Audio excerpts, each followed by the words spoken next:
പുതിയ വീഡിയോയിലേക്ക് എല്ലാവരെയും സ്വാഗതം ചെയ്യണം. ഇന്ന് നമ്മളൊരു മെക്സിക്കൻ റെസിപ്പിയാണ് ചെയ്യുന്നത്. എഗ് പൊറിട്ടോസിൻ്റെ റെസിപ്പിയാണ് കേട്ടോ ചെയ്യുന്നത്. തീർച്ചയായിട്ടും കുട്ടികൾക്ക് ഇഷ്ടപ്പെടുന്ന ഒരു നല്ലൊരു റെസിപ്പി തന്നെയാണത്. അപ്പോൾ നമുക്ക് പെട്ടെന്ന് തന്നെ വീഡിയോയിലേക്ക് കിടക്കാം അല്ലേ. നമുക്ക് ടോർട്ടിയാസ് റെഡിയാക്കാം. അതിനായിട്ട് ആദ്യം തന്നെ നമുക്ക് മൈദ ഒന്ന് കുഴച്ചെടുക്കാനുണ്ട്. അതിനായിട്ട് ഒരു ബൗൾ മൈദ എടുത്തിട്ടുണ്ട്. ഇതിലേക്ക് ബട്ടർ കുറച്ച് ചേർത്ത് കൊടുക്കാം. പിന്നീട് നമുക്ക് മാവിന് ആവശ്യമുള്ള ഉപ്പ് കൂടെ ചേർത്ത് കൊടുക്കാനുണ്ട്. ഉപ്പ് ചേർക്കുമ്പോൾ നോക്കിയിട്ട് ചേർക്കണം. കാരണം സോൾട്ടഡ് ബട്ടർ ആണെങ്കിൽ അതിൽ ഉപ്പുള്ള കാരണം ഒരുപാട് ഉപ്പ് കൂടിപ്പോരുത് മാവിൽ. എന്നിട്ട് നന്നായിട്ടൊന്ന് മിക്സ് ചെയ്തിട്ടെടുക്കാം. പിന്നീട് വെള്ളം ഒഴിച്ചിട്ട് നമ്മൾ ചപ്പാത്തിക്കൊക്കെ കുഴയ്ക്കുന്ന പോലെ ആ ഒരു കൺസിസ്റ്റൻസിയിൽ നമുക്ക് കുഴച്ചെടുക്കാം.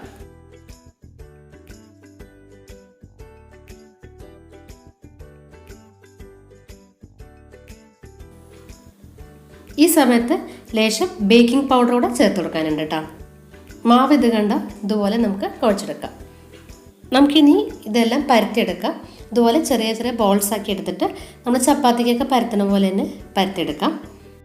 ഇത് കണ്ട ഇതുപോലെ ഒരുപാട് തിക്കായിട്ട് പരത്തണ്ട, ഇതുപോലെ ഈ ഒരു ആ ഒരു തിക്നെസ്സിൽ ഇതുപോലെ പരത്തിയെടുക്കാം കേട്ടോ.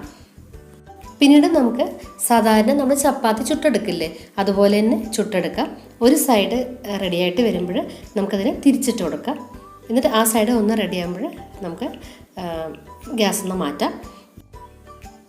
ഇതുപോലെ തന്നെ ബാക്കി എല്ലാ ടോർട്ടിയാസും റെഡിയാക്കിയിട്ട് എടുക്കാം. നമുക്കിനി ടോർട്ടിയാസിൻ്റെ അകത്ത് ഒരു ഫില്ലിംഗ് വെക്കാനുണ്ട്. അത് നമുക്ക് റെഡിയാക്കാം. അതൊരു പാത്രം ചൂടാകുമ്പോൾ നമുക്ക് എണ്ണ ഒഴിച്ചിട്ട് സവാള ഇട്ട് കൊടുക്കാം. അതിനുശേഷം നമുക്ക് ലേശം വെളുത്തുള്ളി ചെറുതാക്കി അരിഞ്ഞതാണ് അതുകൂടെ ചേർത്ത് കൊടുക്കാം. സവാള നന്നായി മൂത്ത് വരുമ്പോൾ വെളുത്തുള്ളി ചേർത്ത് കൊടുക്കാം കേട്ടോ. വെളുത്തുള്ളി ഒന്ന് വഴറ്റി കഴിഞ്ഞാൽ നമുക്കിതിലേക്ക് മുട്ട ചേർക്കാനുണ്ട്. മുട്ട ഞാനിവിടെ 3 മുട്ടയാണ് എടുത്തിട്ടുള്ളത്.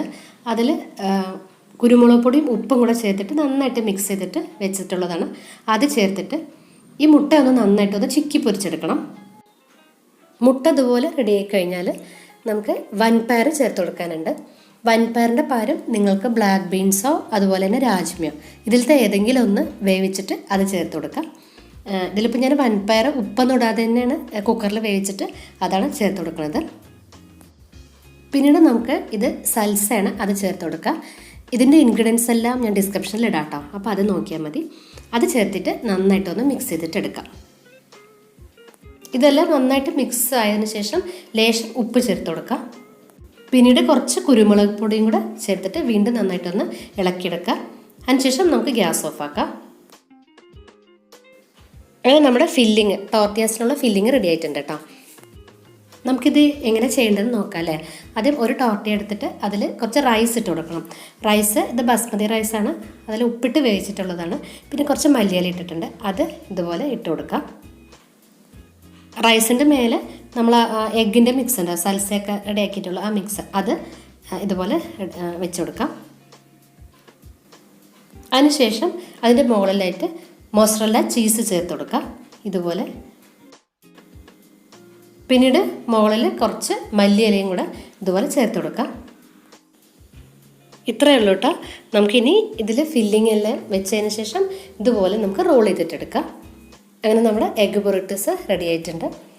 നമുക്കിതുപോലെ തന്നെ വെജിറ്റബിൾസും കൊണ്ടും അതുപോലെ തന്നെ ചിക്കൻ കൊണ്ടും പൊറിട്ടോസ് റെഡിയാക്കിയിട്ടെടുക്കാം. തീർച്ചയായിട്ടും നമ്മുടെ കുട്ടികൾക്കൊക്കെ തീർച്ചയായിട്ടും ഇഷ്ടപ്പെടുന്ന ഒരു നല്ലൊരു റെസിപ്പി തന്നെയാണ് കേട്ടോ ഇത്. ഇതുപോലെ തന്നെ നമുക്ക് ബാക്കിയെല്ലാം ഫില്ലിങ്ങും റെഡിയാക്കിയിട്ടെടുക്കാം.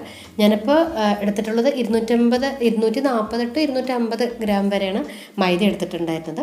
അപ്പോൾ അതിന് ഒരു 4 പൊറിട്ടോസാണ് റെഡിയാക്കിയിട്ട് എടുത്തിട്ടുള്ളത്. അപ്പോൾ എല്ലാവരും ഒന്ന് ട്രൈ ചെയ്ത് നോക്കുക. ട്രൈ ചെയ്യുന്ന സമയത്ത് ഇഷ്ടപ്പെടുകയാണെങ്കിൽ ലൈക്ക് ചെയ്യാൻ മറക്കരുത്.